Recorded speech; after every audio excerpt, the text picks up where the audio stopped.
Selamat bertemu kembali teman-teman semua di channel ini. Pada saat ini saya akan menjelaskan tentang infinite regress, atau kalau yang diartikan secara harfiah artinya mundur secara tak terhingga. Nah, apa itu infinite regress dan kenapa di sini saya katakan dalam subjudulnya mengapa hal tersebut mustahil? Mustahil terjadi di dunia material maksudnya ya. Nanti kita akan lihat bersama-sama. Nah, kita harus tahu dulu definisinya. Apa sih definisi dari infinite regress itu? Nah, pada dasarnya infinite regress itu adalah sebuah pernyataan bahwa penyebab dari sesuatu, entah itu benda atau itu kondisi, itu bisa ditelusuri secara tak terhingga. Nah, apa hubungannya ini dengan Tuhan? Nanti akan saya jelaskan lebih lanjut. Nah, kemudian yang kedua, ini adalah contoh dari infinite regress. A disebabkan oleh B, B disebabkan oleh C, C disebabkan oleh D, dan seterusnya sampai tak terhingga. Untuk teman-teman yang mungkin mau mempelajari apa hubungan infinite regress ini dengan konsep Tuhan, apa hubungannya dia dengan Tuhan, silakan teman-teman mencari video saya yang berjudul Contingency Argument. Saya ulang, contingency argument. Silakan cari. Di video itu saya menjelaskan bagaimana alam semesta ini memiliki permulaan, atau dengan kata lain, alam semesta ini memiliki penyebab. Nah, infinite regress ini mencoba untuk menganulir atau mengeliminasi penyebab tersebut. Jadi seperti yang kita lihat di sini, contoh dari infinite regress ya seperti ini. A disebabkan oleh B, B disebabkan oleh C, C disebabkan oleh D, dan seterusnya sampai tak terhingga. Nah, konsekuensinya apa? Konsekuensi dari pandangan ini adalah tidak perlu adanya penyebab pertama. Atau dengan kata lain, penyebab pertama itu tidak ada. Karena kan tak terhingga nih. A disebabkan B, B disebabkan oleh C, C disebabkan oleh D, dan seterusnya sampai tak terhingga. Nah, kalau tak terhingga artinya penyebab pertama tidak ada harusnya kan, secara logika. Harusnya tidak ada penyebab pertama itu. Tapi di sini kita lihat bahwa pernyataan ini itu absurd. Kenapa absurd? Nanti saya akan jelaskan lebih lanjut. Intinya konsekuensi dari pandangan ini, infinite regress ini adalah penyebab pertama itu tidak dibutuhkan, karena hubungan sebab akibat itu bisa berlangsung secara tak terhingga. Maka jika demikian, Tuhan itu tidak ada. Karena Tuhan secara definisi adalah penyebab pertama. Atau dalam bahasa Latinnya disebut prima causa. Nah itu. Jadi kalau misalnya hubungan sebab akibat itu bisa menjadi deret tak terhingga, maka kita tidak membutuhkan penyebab pertama. Atau dengan kata lain, Tuhan itu tidak ada. Iya dong. Sampai di sini saya harap kita semua paham. Kalau ada memang yang masih kurang mengerti bisa ditanyakan di kolom komentar. Oke, kita lanjut ya. Saya akan mengambil contoh dari Infinite Hotel Paradox. Mengapa infinite regress itu tidak mungkin, atau hubungan sebab akibat yang tak terhingga itu tidak mungkin terjadi di dunia material. Di dunia ini, maksudnya dunia material yang kita lihat sehari-hari, itu nggak mungkin terjadi. Saya akan mengambil contoh dari Infinite Hotel Paradox. Ini adalah paradoks dari hotel yang jumlah kamarnya tak terhingga. Paradoks ini pertama kali dikemukakan oleh seorang matematikawan yang namanya David Hilbert. Jadi Infinite Hotel Paradox itu biasa juga dikenal dengan Hilbert Hotel Paradox, karena matematikawan yang pertama kali mengemukakan teori ini namanya David Hilbert. Oke, apa itu Infinite Hotel Paradox? Jadi seperti ini ceritanya ya. Tolong disimak baik-baik. Bayangkan sebuah hotel yang memiliki jumlah kamar tak terhingga. Pada suatu ketika, semua kamar di hotel tersebut telah terisi penuh. Lalu pada malam harinya, datanglah seorang tamu baru yang ingin menginap di sana. Pertanyaannya, apakah bisa tamu baru itu menginap di hotel tersebut sementara semua kamar sudah terisi? Jadi ingat, di sini kita memiliki hotel yang jumlah kamarnya tak terhingga. Nah, jumlah kamar yang tak terhingga itu saat ini itu sudah terisi penuh. Nah, kemudian pada malam harinya datang satu orang tamu baru mau menginap di hotel itu. Ya kan? Maka pertanyaannya kan, apakah bisa tamu baru itu menginap di hotel tersebut sementara semua kamar sudah penuh, sudah terisi? Seperti yang saya bilang di kalimat pertama tadi. Nah, jawabannya adalah bisa. Caranya adalah dengan memindahkan tamu yang sudah ada ke kamar berikutnya. Tamu di kamar nomor 1 pindah ke nomor 2, tamu di kamar nomor 2 geser ke nomor 3, dan seterusnya sampai tak terhingga. Karena kan jumlah kamarnya tak terhingga di hotel itu. Atau dengan kata lain, saya bisa katakan bahwa tamu di kamar nomor N itu pindah ke nomor N plus 1. Jadi yang tamu di kamar nomor 1 geser ke kamar nomor 2, yang tamu di kamar nomor 2 geser ke nomor 3, kamar nomor 3, dan seterusnya sampai tak terhingga. Nah, semua tamu pasti bisa dipindahkan ke kamar nomor selanjutnya. Kenapa? Karena jumlah kamar hotelnya adalah tak terhingga. Nah, hal ini menjadi masalah kalau kamar hotelnya itu terhingga. Bukan tak terhingga. Misalnya kamar hotelnya itu terhingga, misalnya taruhlah angkanya 1 juta, ada 1 juta kamar. Ya walaupun kayaknya nggak ada hotel di dunia ini yang kamarnya sebanyak itu, tapi taruhlah 1 juta kamar. 1 juta kamar ini sudah terisi penuh semua dengan tamu. Ketika ada tamu baru yang datang, maka tamu baru ini jelas tidak akan bisa mendapatkan kamar dong. Kenapa? Karena kamar hotelnya itu terhingga. Dalam contoh yang kita pakai kali ini 1 juta. Jadi nggak mungkin. Kalau kita mau misalnya tamu kamar nomor 1 digeser ke kamar nomor 2, kamar nomor 2 digeser ke kamar nomor 3. Nah, masalahnya di kamar nomor 1 juta, dia mau geser kemana? Nggak ada lagi. Makanya kalau ada tamu baru yang datang di hotel seperti itu, yang jumlah kamarnya terhingga, itu nggak akan mungkin bisa dapat kamar. Sementara dalam kasus ini, tamu tersebut pasti bisa dapat kamar. Karena jumlah kamar di hotel tersebut adalah tak terhingga. Jadi, kita sisa geser aja tuh. Tamu di kamar nomor 1, geser ke kamar nomor 2. Tamu di kamar nomor 2, geser ke kamar nomor 3, dan seterusnya sampai tak terhingga. Hasilnya apa? Hasilnya hasilnya menyebabkan kamar nomor 1 akan kosong, dan tamu yang baru datang tersebut bisa mengisi kamar nomor 1. Iya dong. Kan tadi kamar nomor 1 udah geser ke kamar nomor 2 tuh. Kamar nomor 2 geser ke kamar nomor 3, dan seterusnya. Jadi kamar nomor 1 saat ini kosong dong, kalau kayak gitu. Nah, seperti itu kira-kira. Berapapun banyak tamu baru yang akan datang, mereka pasti selalu bisa dapat kamar. Di sini kan saya kasih contoh satu tamu baru nih yang datang. Nah, sekalipun tamunya bukan satu, lebih dari satu, misalnya 100, 1000, 1 juta, itu tetap akan bisa mendapatkan kamar di hotel ini karena kita bisa menggeser tamu-tamu yang sudah ada ke kamar berikutnya. Kenapa demikian? Ya karena jumlah kamar di hotel ini tak terhingga. Kan logikanya begitu. Logika tak terhingga itu seperti itu. Kita bisa menggeser berapa step, tidak ada batasannya. Dan tetap tamu-tamu baru yang akan datang itu tetap bisa mendapatkan kamar. Tak terhingga kan jumlah kamar di hotel ini. Nah, itu. Ini sebenarnya Hilbert atau Infinite Hotel Paradox itu lebih panjang dari ini ya ceritanya. Tapi di sini saya singkat saja supaya kita bisa memahami konsep dari infinity itu, konsep dari tak terhingga itu bagaimana sih. Nah, konsepnya itu seperti ini. Jadi berapapun jumlah tamu baru yang datang ke hotel tersebut pasti bisa dapat kamar. Karena tamu-tamu yang sudah ada, yang sudah menempati hotel tersebut, itu bisa digeser berapa langkah pun, pasti bisa digeser. Kenapa? Karena jumlah kamarnya tak terhingga. Nah, itu. Sampai di sini saya harap kita paham ya. Nah, masalahnya kita memiliki beberapa masalah di sini.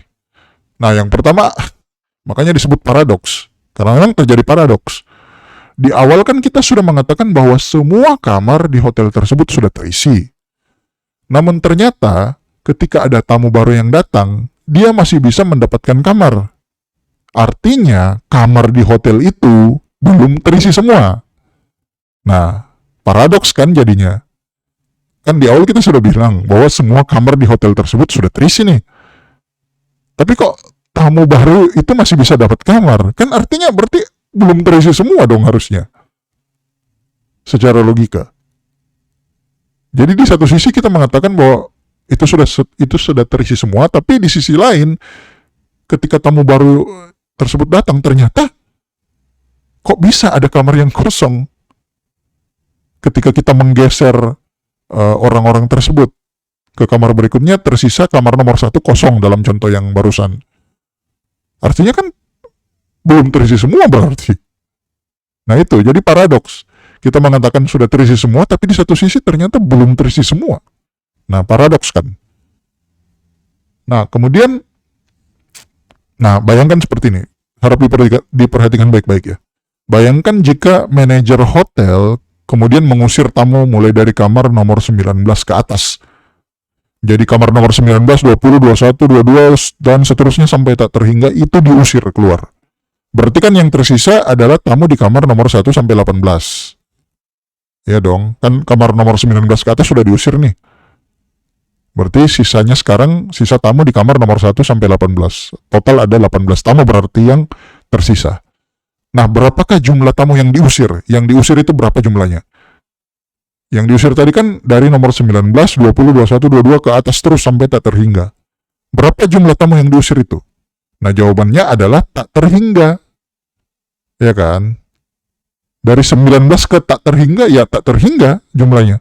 Namun jika jumlah awal tamu adalah tak terhingga, dan jumlah tamu yang diusir juga adalah tak terhingga, maka ini berarti tak terhingga dikurang tak terhingga sama dengan 18. Nah aneh kan? Masa tak terhingga dikurang tak terhingga 18? Kenapa 18? Ya itu coba lihat di poin sebelumnya tuh. Kan kita yang diusir kan tamu nomor 19 ke atas kan. Berarti kan yang tersisa tamu nomor 1 sampai 18. Makanya kan sisa 18. Jumlah awal tamu kan tak terhingga. Jumlah tamu yang diusir juga adalah tak terhingga. Kok sisanya 18? Iya kan? Maka ini kan berarti tak terhingga dikurang tak terhingga sama dengan 18. Nah aneh kan? Nah masalahnya, saya bisa pakai angka berapapun. Nah ini di contoh berikutnya. Bagaimana kalau tamu yang diusir itu mulai dari kamar nomor 51 ke atas. Kalau yang diusir kamar nomor 51 ke atas, berarti yang tersisa kan sisa kamar nomor 1 sampai 50. Atau artinya ada total 50 tamu. Maka kan kita akan mendapati bahwa dalam kasus ini tak terhingga kurang tak terhingga itu sama dengan 50 dong. Nah aneh kan, tadi tak terhingga kurang tak terhingga 18, sekarang tak terhingga kurang tak terhingga 50.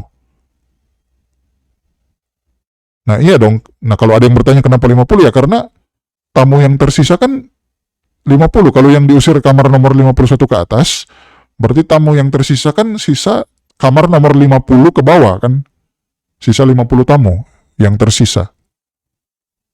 Nah makanya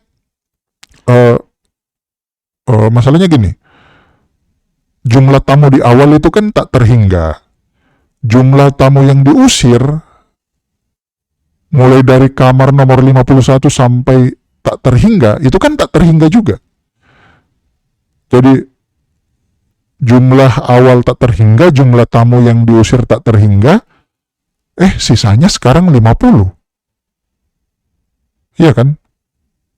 Maka kita mendapati di sini bahwa tak terhingga dikurang tak terhingga kok hasilnya 50. Dan saya bisa mengganti angka ini dengan angka berapapun. Anggaplah saya ambil lagi 1 juta misalnya. Yang diusir itu adalah kamar nomor 1 juta ke atas. Berarti yang tersisa kan sisa 999.999 kan. Nah 1 juta ke atas itu 1 juta sampai tak terhingga itu ada berapa orang? Nah ada tak terhingga kan? Nah oke. Jadi